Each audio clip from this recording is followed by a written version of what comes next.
In this video, we'll try to address the question of how did Britain reverse its negative trade balance with China in the 19th century. Once Britain took over Bengal, it was able to establish a trade triangle.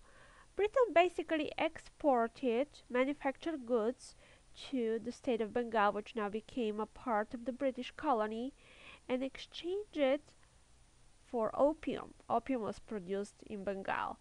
Then this opium was shipped to China, and it was exchanged for the tea, the Chinese tea that was in huge demand in Britain.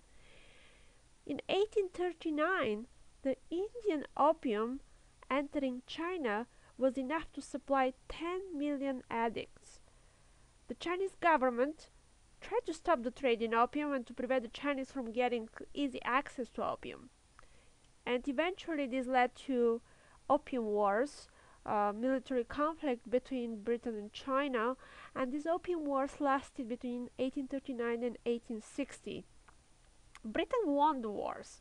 It had a better navy, it had a better technology, and China was no match for it. As a result of these wars, China had to make some significant concessions. China had to drop its trade tariffs, it had to pay huge indemnity to Britain, it lost Hong Kong, and it also had to recognize extraterritorial rights for the British subjects who lived in Chinese ports. The British would be subject to British laws, not to Chinese ones, even though they lived on Chinese territory. But the most important consequence for China was that it had to open itself to the so-called free trade. So what does this mean? It means that from then on, China did not write the rules of trade with outsiders.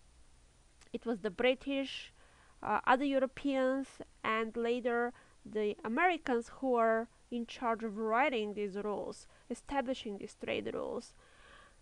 And even though this trade was called free, it favored Britain, it favored the Europeans, it favored the Americans.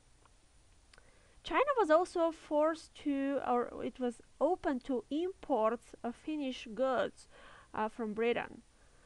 And also China opened 5 ports along its coast to conduct foreign trade as treaty ports.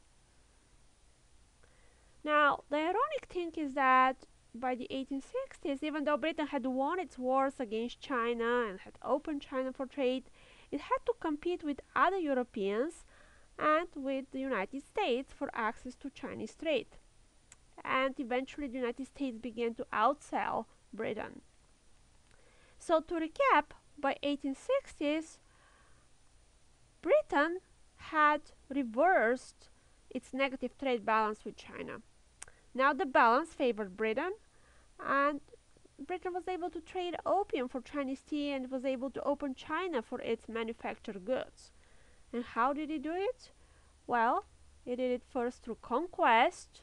It conquered Bengal and turned it into a colony, and it basically established a monopoly over the production of opium, or control over the production of opium. And second, it managed to open China through opium, through selling an addictive substance to the Chinese. Thank you for watching.